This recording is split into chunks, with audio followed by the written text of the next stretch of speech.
Watts are not what matter. Watts and obsessing over watts is the biggest mistake you can make when it comes to choosing what bass rig you need.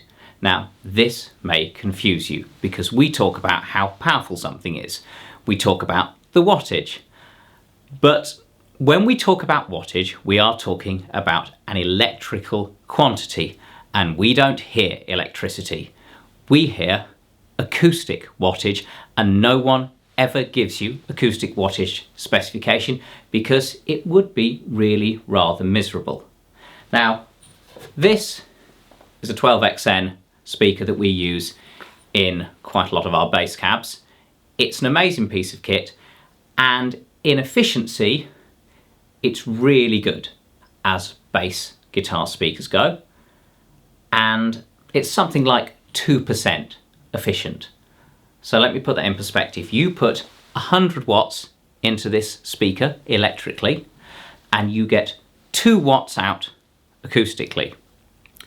Now, if a speaker was only 1% efficient, then you'd only get 1 watt out for 100 watts in, and it might be less than that. In fact, in the world of hi-fi, studio monitors, or smaller speakers like you might get in laptops or a Sonos or something like that, you're getting down to fractions of a percent efficiency. So they may claim to be 50 watts or 100 watts, but you're going to get a fraction of a watt of acoustic output. Now, why does this matter? Well, when people email me, they often say things like, I need a 500 watt bass rig. And I say to them, well, I say various things. But what I generally say is, what are you currently using and what do you like and dislike about it? Now, we can divide that into 2 parts. I think the most important thing as a bassist is to be loud enough and to have enough lows, because otherwise, functionally, you do not work as the bass instrument in the band. You've got to be loud enough and you've got to have enough lows. If you're loud enough without the lows, then you can't fulfill the role of being the bass player. And if you're not loud enough but you've got enough lows, well, you haven't actually got enough lows because the lows aren't going loud enough. So it's really about the quantity of low end that you can produce. Not how deep they go, not necessarily the tone of the lows, but being functionally effective at producing the low end that is required to support a band, whatever that context is. I mean, obviously we can do other things with bass. I'm doing quite a lot of chordal stuff and getting up into the guitar role, but for being the bass instrument, providing the functional role of a bass player, like a tuba player would do, or like the pedals on an organ, that is where we need a certain quantity of low end. And the quantity of lows that you need is very hard to pin down, because I don't know the band you're in, I don't know how you play, I don't know what you're after, which is why I ask what you're currently using and your likes and dislikes. Now, the other half of that question is about the tone you're after. And the best way to deal with that is we shall leave it for the next video on this subject. But let's look at the amount of lows, the amount of output you need.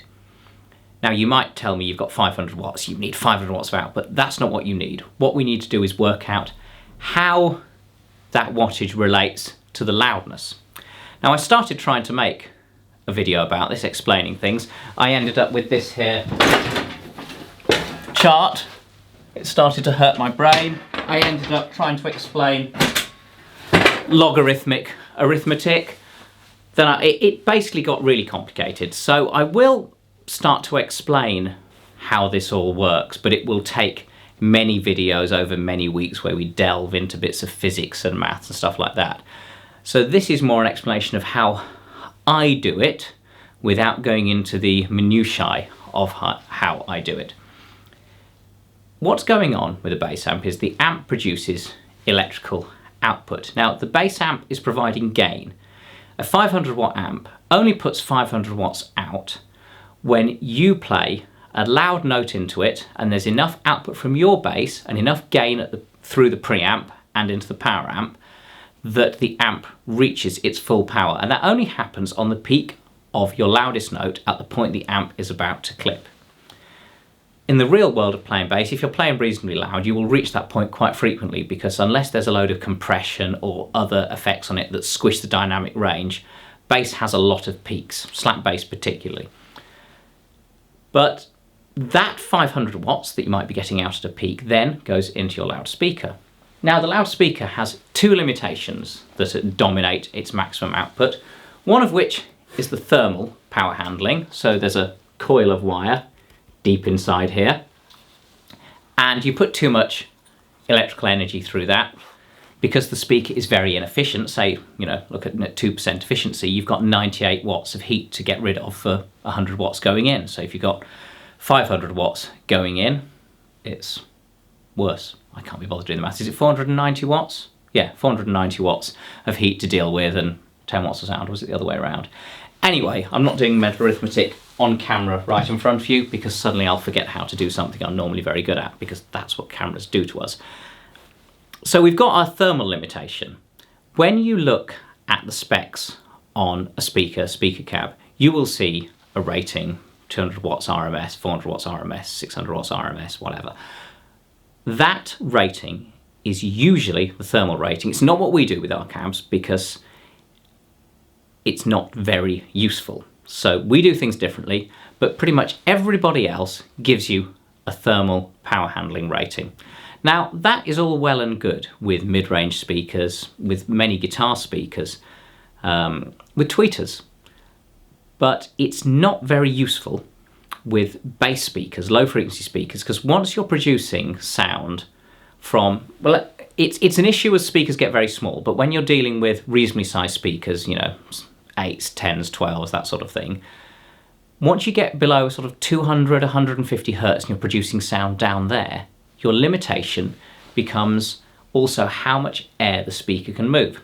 Now this is because when you go down in frequency, the speaker has to move for longer in one direction before it turns around. So you've got your sound. Basically, it's all to do with how you're pressurizing the air, and the lower the frequency of the sound, the less frequently the speaker reverses direction. So it has to move in one direction for longer, and that means that as you drop an octave, you have to quadruple the excursion of the speakers, that's the front-back movement, to achieve the same decibel sound pressure level. So that's the output. So our speaker moves backwards and forwards to produce sound, and as you go lower in frequency, it needs to move more and more and more. And those demands become really demanding. And if you play through a bass rig and it starts farting, crapping out, distorting, overdriving, it is almost always because the speaker can't move enough air. And if your speaker can't move enough air, the voice coil starts moving out of the magnetic gap. You start getting distortion, usually from the motor, but sometimes from the way the cone is behaving and the suspension is behaving. But basically the distortion of the speaker goes through the roof and it starts sounding uncomfortable. And at that point that distortion is going up, it's struggling to produce lows. The lows get compressed much more than the mids and the highs, so your tone starts to fall apart. Sometimes your lows don't completely fall apart, but they become very boomy because the amp loses control of the cone or the voice coil because of what's happening in the magnetic circuits in there. But basically, when your sound goes bad on bass, be it boomy, muddy, or thin, distorted, all those sorts of things, it is usually because the speaker can't move enough air. Now, to then work this out mathematically and the physics of it, it starts to get quite complicated. Hence, I will try and go into that in some future videos to try and get down to it. But this comes back to some years ago, a lot of years ago, I did have a go at trying to write some sort of complicated spreadsheets to save me the time of trying to work out what people would need, so I could have some sort of AI flowchart so you could find out what barefaced cab would work for you. And I found it was impossible because it requires really complicated fuzzy logic.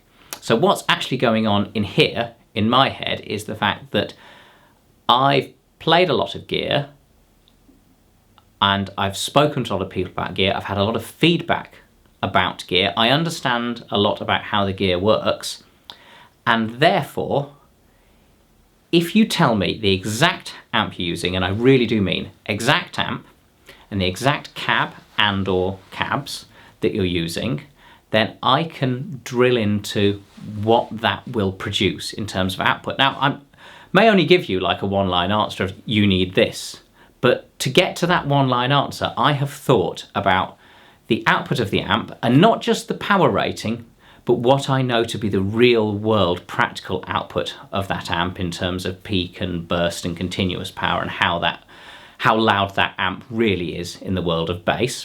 When I say how loud, how powerful it is, because amps aren't loud because they don't make any sound, they just make electricity. They just do things with electricity. They don't make electricity, they take electricity out of the mains and they take your signal in and give your signal gain to then drive a speaker cabinet. And then I think about how that speaker cabinet, or cabinets, or multiple speakers, work together in terms of their Excursion limited power handling. That may be aided by a port, or they may be a sealed cab, but I'll know how the port happens and the tuning, and I have a good feel for how low they go. And then how also the thermal power handling may be a limitation. It usually isn't with bass guitar. And then I'll figure that in with what you're talking about, how you want things tonally. Let's leave that for another video because this will get very long otherwise. And then I'll give you an answer, or I'll throw some questions back at you, which may seem really random and confusing, but they're the questions I know I need to ask to get you to the answer. So sometimes it's very quick. I can literally say, you need this. Sometimes I have to keep asking questions. When it takes a long time is when someone keeps saying, yes, but I just want a 500 watt whatever, or an 800 watt whatever, or I need this because of that. And no one ever says to me, I need this many decibels, because we don't know how many decibels we need. We don't go around measuring that, but you know what works for you. And the mistake is to assume that this many watts into a 2x10 or a 4x10 or a 2x15 or whatever equals a certain amount of output. And I'm trying to explain that it depends. It's complicated, but if I know the specifics, then I can work out where that will sit in terms of maximum sound pressure level, maximum low end, maximum depth. There really are controlling factors. So how much output it can produce in the lows, how low the lows go, what their sort of character is, and that gives me the dB SPL requirements, and I can intuitively then work out which of our cabs will do what you need, or which stack will do what you need with that amp or with alternate amps. And I will generally suggest you only changing the cabs to bareface cabs and keeping the amp, and then changing the amp separately, because it's much easier to then work out what amp you need to go with the bareface cabs once you've already used another amp with them, because we've got a much more concrete starting point for me to ask you more questions. And trust me, once I've sold you some bareface cabs, I'm not going to be like, no, I'm not interested in talking to you now. When I say talking, we do this by email, because doing this by the phone would take forever, because I'd basically have to go through this video of explaining why I'm doing this the way I am. And then I get distracted talking about rock and roll and cool stuff. So let me know if that helps you. Let me know if that helps you understand what's going on in my head about how I can get inside your needs, even if we're on the other side of the world. And this is one of the reasons. I mean, there's two reasons why people who own bareface cabs really, really love them. The number one reason is they're bloody brilliant. I mean, we put a lot of work into them. They're not cheap. They use the best components. They're really thoroughly designed. Tons of R&D and clever ideas have gone into them. We put a lot of work into them, making the very best things. You know, it's not about making something light. Yes, they're light. That's really cool. That's why people get interested a lot of the time. But no, the important thing is that they sound great and they've got loads of output, so you can actually use the great sound in the real world. But the other reason people rave about them is because I make sure people get the right product for their needs, because that is so important to us as a brand. Because if you've got something that really fits what you need, you're going to love it. You could have the best cab in the world, but if it's, doesn't work. Look, a Lamborghini may be brilliant, but it's no good if you've got to take 4 children to school.